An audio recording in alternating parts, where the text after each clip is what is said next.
Hi, this is Steve Rybrook from Ledgeview Partners, and this video is all about gaining user adoption. This was a presentation that was given at our October 2015 user conference. So I'm just recording this for those of you who couldn't attend, or for those of you who are just interested in user adoption. So it was really designed to be a very interactive session. So obviously me just recording this video, we're not going to have the ability to do much of that, but I think you'll still gain a good understanding of some of the key points when you consider user adoption as far as CRM is concerned. So with that, let's jump right into it. Again, I'm Steve Rybrook, so there's me. All right, so what are we going to actually touch on today? Our specific agenda, again, for the session, I wanted it to be very interactive. Obviously, we can't do that through this recording. Next on the agenda, I just want to talk a little bit about races. I'm a runner, so you'll understand the analogy when we get to that. And then when we finally get to the specific takeaways, the bullets, if you will, I've got some things to consider, before you go live with CRM, then the day that you go live with CRM, or what you might call training day or rollout day, and then things to consider after you go live with CRM. And hopefully by the time we're done going through this list, you'll have some takeaways. So let's go through it. The reason I just kind of talk about races is sometimes people don't realize what race they're in. And I think you have a much better chance for success if you actually know which race you're running. So as an example here, the first item on here is just selecting a CRM solution and a partner. That can be a lot of work for some organizations. It can take a lot of research, a lot of justification, convincing your management team that this is what you need. There's so many options out there. That can seem like a marathon to you. Like that's a big race, that's a lot of work to do. However, it's not compared to what's about to come next. So even though you think you just ran a marathon, maybe you have just ran a 5K. And because you maybe thought you just ran a marathon and the hard work is done, you kind of let your guard down and you're thinking, okay, the hard part is done. Now we just got to, get this thing going and just start using it. Well, now you move on to the second part, and that's actually designing and developing your CRM solution. In my estimation, that's actually quite a bit harder than picking a solution and a partner. Not minimizing the effort with picking a solution and a partner, but doing the design and development and getting your system tested and everything working, and maybe there's some data integration and, from design to development, testing. I mean, that can be a very big project. And so you finally get done with that and you're like, wow, I thought the first part was hard, but the second part was even harder. And you maybe thought, you ran your marathon. But again, in my estimation, I think maybe you just ran a half marathon, because the full marathon is about to start. And that's when you go live with CRM. And the reason I'm going to challenge you to think of that as more of a full marathon, and actually the race may never end, because CRM is a big, big culture change, and it can keep evolving. But the reason I consider this more of a full marathon is because people, I think, and changing culture is just a lot harder than developing systems, designing systems. I mean, I'm not saying that's not a lot of work, but with a lot of smart people can figure all that stuff out. When it comes to managing people and getting people to change what they're doing, I mean, it can be a lot of work and very exhausting, and the sad part is, some employees, some users just may not get on board. So there's my analogy with races, picking a vendor and a solution, difficult, but, that's not the tough one. Then you design it and get this thing up and running, test it and everything. That's also a lot of work, but still, the big work is coming once you go live. So I threw together just this cute video. So if you think of this, when you think of, you just announce CRM to your users, and this obviously maybe looked a little bit different when I presented it to a large group, but if you think of presenting something to your users, you just announce CRM, kind of the joke I put in here was, keep an eye on how your employees react to the announcement. And here's just one way you should think that your employees might react.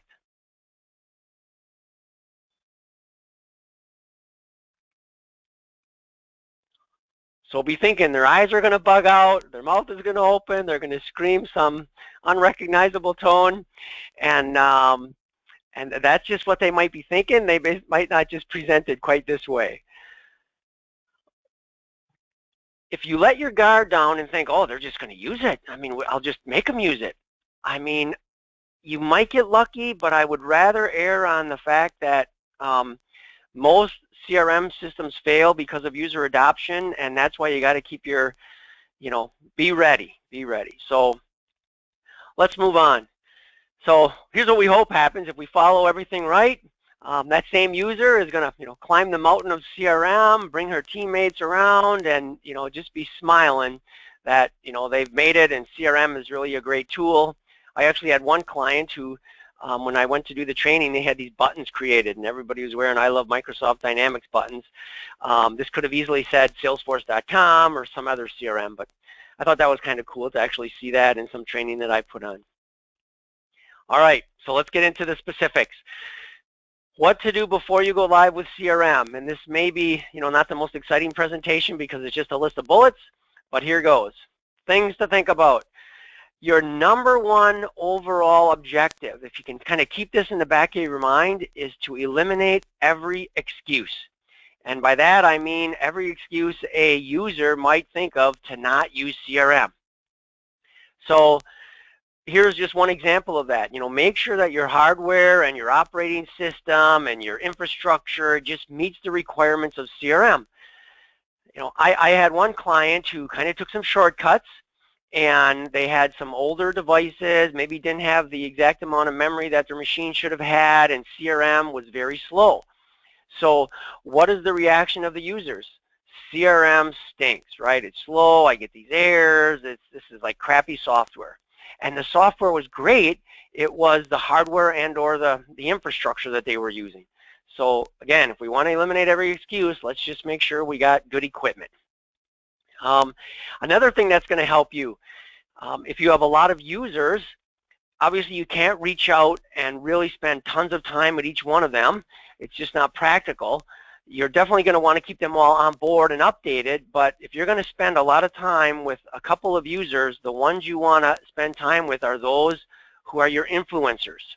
If I can get Mary and Bob on board, the rest of the group tends to follow their lead.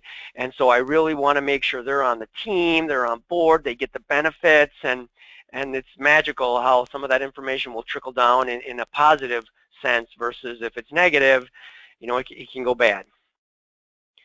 Third on the list is just to document your critical success factors. You probably had to do this when you justified getting CRM anyway, so you probably have this done. But the reason you're going to want to do this is so you can keep the team informed and so if and when you've been successful. So I just have a couple examples here, and I'm sure there's dozens and dozens more. All right, moving on. Keep your users informed. I'm not going to read this whole list to you. I'll give you a chance to read it before I move on. You can always just pause the recording here. So one of the ones that I really want to point out is that's been successful for us, again, in really hitting a home run. You can talk to your users, everything else, but a couple things that I think are important. Sometimes time is an issue. They're like, I just don't have time to learn this thing, to use this thing. I'm used to the way I'm doing it. I'm just very busy. So one of the things that you really have to consider, because I believe time is an issue, is change the expectations for their current duties. So just as an example, let's say you have a marketing manager who's cranking out their job. They've got to do 2 marketing campaigns a month, and they're doing it, however they're doing it today, and now you want that done in CRM. And they're like, I just don't have time to do my job and learn this new system. Well, maybe you say, okay, for the next 3 months, let's just get 1 marketing campaign done per month. And let's do it in the new system, and we realize we're going to lose a little bit, but after 3 months, we're going to be, moving ahead of the curve then. So let's do that. Transparency might be an issue. Some folks might just say, look, you're only making me use this CRM and put all this stuff in the system because you want to keep an eye on me. Well, ultimately you want to really keep an eye on your customers and what communications are going on with them, not a typical end user. But if they get that feeling, just call it out, and if indeed you are, one of the things you do want to do is keep track of their activities and what's going on, and tell them yes, that's why we're getting it. And that's not necessarily a bad thing. If you're performing well, this should be something you should want us to be doing. The other thing I just want to point out on here is this concept of videos, and they seem to be easier and easier to make. There's all kinds of different tools out there. I'm just using GoToMeeting and recording this video here. So one of the things that we've done for one of the things that we do is we'll create a video early on in the project for the project team to use that video to present to their users. So it's just a video that says, look, your company has decided to get CRM. Here's some of the benefits. Here's some of the things you'll see. Maybe, pull up a few screens and actually show the system so they really start to see it, feel it, touch it, really get in tune with what's coming. And again, people are probably, more afraid of change than anything. So this will just also help. And there's a lot of other good things on this list. So make sure you keep your users informed. All right.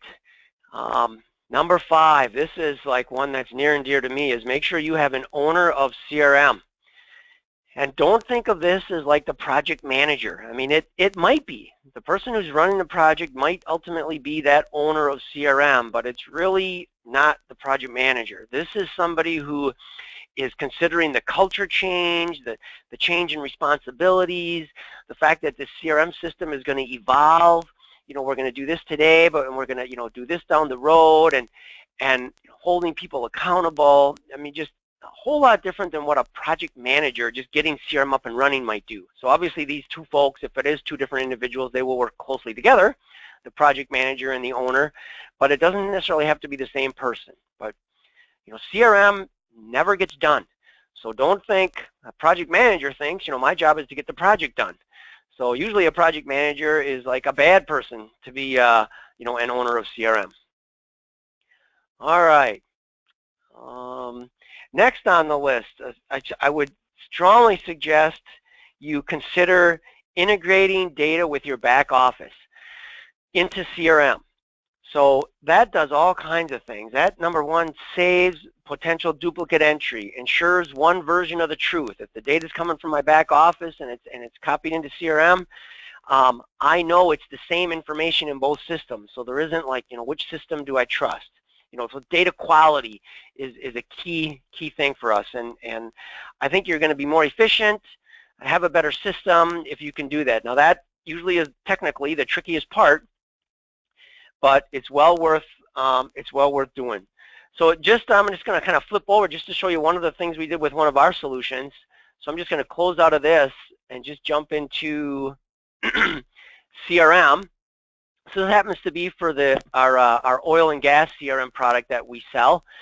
And I'm just looking at an account. So this is all information about a customer. But because this CRM is tied into my back office, we upload data from our back office into CRM every night. I know now, because I have the data, what this customer's been buying. So with CRM, we created a set of charts. So I can analyze the, sorry, I'm in my little test environment here. We can analyze that order history data and do some charting. So this is just one example of a chart where I'm looking at gross profit for this account, and I'm comparing year to date. So how much gross profit has this account contributed so far this year versus the same time period last year. So if I'm 6 months into my fiscal year, this is comparing the first 6 months of this year to the first 6 months of last year. We also look at the most recent 12 months, and we compare that to the prior 12 months. Again, more analysis. And we can also look at revenue, units, all kinds of other things, because we have that data. The data is driven, from your accounting system in this example. So just one case where I thought it'd be worth just sharing, with you some of the cool things that you can do, with data from other systems. I'm going to jump back to the main form here and just show you one other thing real quick. So if I'm back on the main form looking at this customer, one of the things that we've done in this system is I just accumulate for the last 12 months all of that invoice or order history data, and then I summarize it by product, and I'm pretty much just showing here the product this customer bought the most of down to the products they bought the least of. So again, one quick glimpse at how this account is doing kind of gives me an idea of what type of customer they are based on the products they're buying. So that's just an example. All right, let's jump back to this PowerPoint. Let me get this fired up again. All right. Number 7, don't over-engineer phase 1. If you make it too complicated, too sophisticated, it solves all your problems, it might just be too big for everybody to get used to. So this kind of goes against what a lot of consulting firms might do. It's like, wow, let's just do everything, right? And then, if you don't use some of it, no big deal, or you want to, redo it, great, it's just more work for us. Well, no, we would rather have this be a success for you and for us. And keeping it simple, doing the basics, get everybody used to CRM, understanding how it works, starting to see how that's going to fit into your organization. You're going to just make much better decisions on phase 2, 3, and 4 rather than doing, 4 big phases all as one project. Now, in some cases, you can't do that. But again, if you go with, CRM never ends, you can just always make it better and add new features. Why not just get everybody kind of on board? I don't want to say make it, totally basic, but don't get too complicated with phase 1. Let's just make sure we get this thing up and running, people using it, it's working fine, and then let's start phase 2. All right, some basic project management stuff, obviously test, test, test. That's, again, eliminate one of the excuses, right? If people are using the system and it just doesn't work, it's getting has all kinds of problems, right? They're not going to use it. So we want to make sure it's tested thoroughly. And then another way to really ensure, user adoption is to consider all the different ways they might want to access CRM. So as an example, I come into the office, obviously I just need to use it on my machine, my laptop or my desktop computer, in the office, great, that's usually the easy one. But, I have a laptop and I'm out on the road. Can I access CRM on my laptop while I'm traveling? Can I access information and even update information in CRM from a tablet, from, let's say, an iPad, or maybe even from my phone?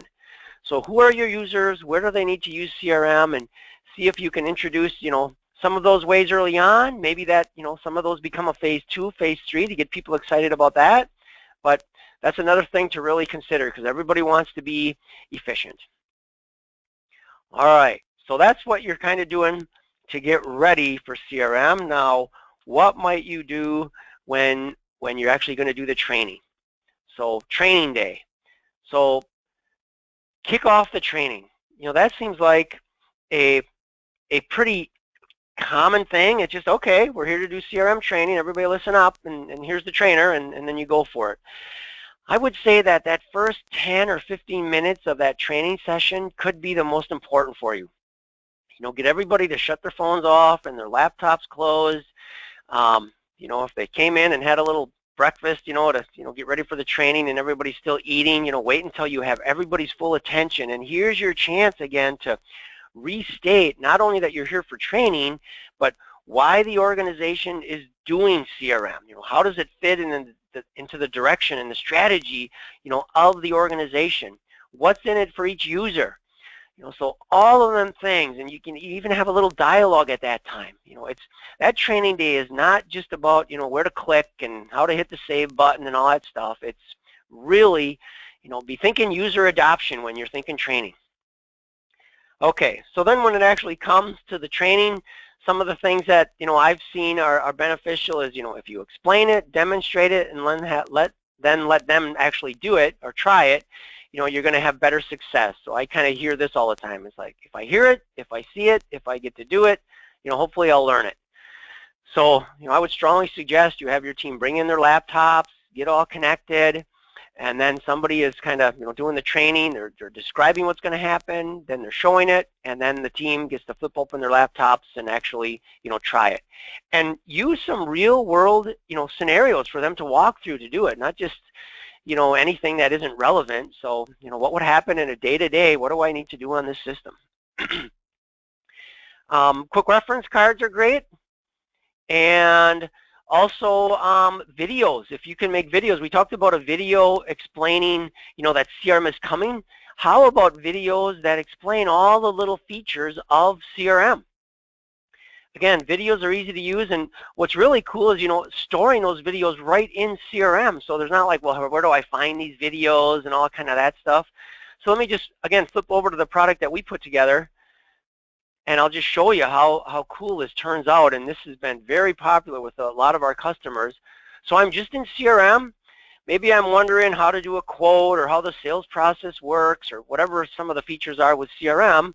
We just have this area. We still use the workplace area. And in workplace area, we have a section for videos. We also have a section for documentation. But the most popular one here is videos. And if I click on that, it pulls up over on the right-hand side a list of 10, 15, 20-minute videos, how to run reports, how to navigate through CRM, how to use CRM on my iPad, a little bit 16-minute conversation about the sales process, opportunity dashboards. So whatever things you're interested in, create some little videos for them and, create a way to put them in CRM. One of the things we also do, again, this is a finished product that we sell, so every 3-4 months we push out releases. We create a video that goes along with every release that explains all the new features that came out with the release, so you could do that as well. We also, for the customers who buy this oil and gas product that I keep referring to, we have user group webinars. We don't really have everybody fly in for user group meetings. We just do a 1-hour Q&A. I'll do a little bit of, talking about some features, and then we'll just have a discussion, and I record them, and I just put them in CRM. So here's the last three user group webinars. So if you weren't able to attend, you can attend, right here. Just watch the recording of it. All right. Let me jump back to the PowerPoint here and flip this thing back. All right. So I'm going to kind of pick up the speed here a little bit. So again, what to do on training day, make sure the other business areas, maybe those who aren't going to be using CRM right on day one or right off the bat on phase one, or maybe they're affected by some business processes that have changed, make sure they're up to speed on what's going on with CRM and encourage them to pop into the training for an hour or two just to see what's there, because CRM probably could be a benefit to their area as well. A really big one for me is to set clear expectations for your users. If you invite me to training and you teach me how to point and click and save and use a system, great, I'll know how to do that, but tomorrow when I come to work, I'm just going to go back to my old way I was doing things, right? So what do you really expect me to do? What are we going to do different? When do you need it by? How long do I have to learn this? Who's going to help me, if I have questions? Just really clear expectations.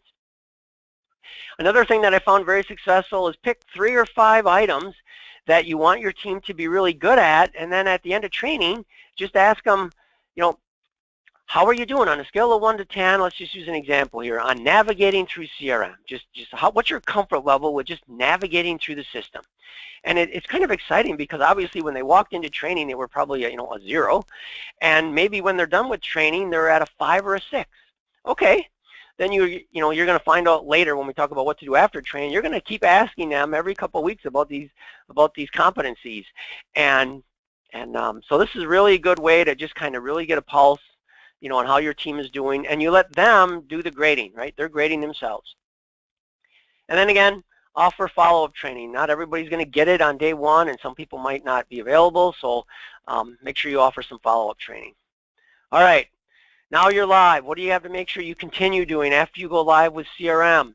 Make sure people know who to call for help. Who are your subject matter experts? So make sure everybody knows who to call. CRM is just going to become part of your life at your organization, so make sure it's part of your one-on-one meetings where you can allow time for coaching, training, even communicating what's going on, because I hear quite often, if it's not in CRM, it doesn't exist. So if you're in a service organization and somebody's talking to you about a big problem a customer has, and one of the rules is, all issues get recorded as cases in CRM, and it's not, there's no case recorded in CRM, I mean, I would correct that employee, that user right then and there. It's like, we can't really talk about this. It's not even in CRM, so it doesn't exist. That same thing could apply to a marketing campaign, to an opportunity, to a prospect, to a lead, anything. I mean, the rule is, part of our culture now is to get it in CRM. So let's do that. So, and then your group meetings, right? If you're going to, you get your sales team together, you're going to talk about the pipeline. Well, let's just pull up the pipeline in CRM. You get your marketing team together. Let's look at the last few marketing campaigns that went out and the results of those and how they're going. You're with your service team. Let's pull up our cases and our workload and open cases and cases that have been open for more than, 4 days. And do we need help on those? And you're just using CRM, and nobody has to write stuff down or prepare for the meeting so much, because it's just real-time data right in CRM. And then I touched on this earlier about that competency. So again, every 2-3 weeks, talk to your users, send them an email, give them that list of what you want them to, kind of grade themselves on, and see how you're doing. I heard this concept recently. I did CRM, got a customer up and running, and they said we're a believer of the no child left behind, in the education system. Well, they're that way in their business. They're saying we're going to give everybody a chance to be successful with CRM. And we're just going to keep trying and coaching and training, and once we get everybody up to an 8 or a 9 or a 10 on a certain level, a certain competency, then maybe it's time to move on. We can start going on to the next phase. Keep people accountable kind of goes hand in hand with a lot of other things we talked about. If you set expectations and people aren't trying or going for it, I mean, you have to hold people accountable. And I would say the first 6 weeks are the most important, because if you kind of let it slide for a couple of weeks, people are going to think, maybe this program's going to go away and I can go back to the way I like doing things. All right, kind of wrapping things up here. Periodically review and communicate how you're doing on your critical success stories, right? So the team is going to want to know, hey, have we been successful? How are we doing? And obviously you're going to probably want to know as well. Communicate new tips and tricks, and encourage your team to do it as well. Your users are going to come up with some cool ways to do things, and encourage them to blast those out to the team. Create a training plan for new employees, right? It's not done, right? You're going to hire new people. People are going to leave. People are going to move into the department, are going to need to use CRM. What's the plan for that? Not only could you offer follow-up training later, now it's time to conduct that training. Maybe you do something as simple as a lunch and learn, right? Everybody brings their lunch in, or the company, buys lunch, and pop into the conference room. We're going to talk about, CRM for an hour. And then just start thinking about phase 2, right? And you'll know when you've been successful if you originally have kind of this, this not a perfect roadmap, but you got phase 1, you kind of have an idea what you'd want to do in phase 2 and 3 and maybe down the road. But when your team starts coming to you with ideas and what they would like done, I mean, now they're really starting to realize that CRM is here to stay. It's a cool tool. It can make everybody's job a lot easier. It can make you more efficient with all the workflow technology and the dashboards and the reporting functions. I mean, it is really a cool system. So wrapping up here, you're going to get the, I'm just going to go through these slides briefly. I'm not going to read these to you, but this was just something I thought I'd throw in here, because the copy of the slides are actually on our website, but you have the presentation right here so you can see it. But there's like 3 slides that just list some benefits maybe you could consider for your sales team. If you're trying to think of what's in it for me, to help, this is just an example. It's just for a sales team. So here's some. Here's another set, so if you want to pause the recording, you can jot some of these ideas down. And then here's the last screen on just some benefits for a sales team. So that's it. Again, the slides are going to be on our website. I usually in the presentation I would ask folks for some takeaways, some action items, and the 3 biggies for me are, I've got to make sure we have an owner for CRM, I've got to keep our users involved and updated, and I have to set and measure competency levels. And those 3 big things are things maybe I wasn't thinking of, but now I'm going to make sure I add that to my list of things I'm going to make sure I do when I'm working on CRM. So hopefully this was helpful for you.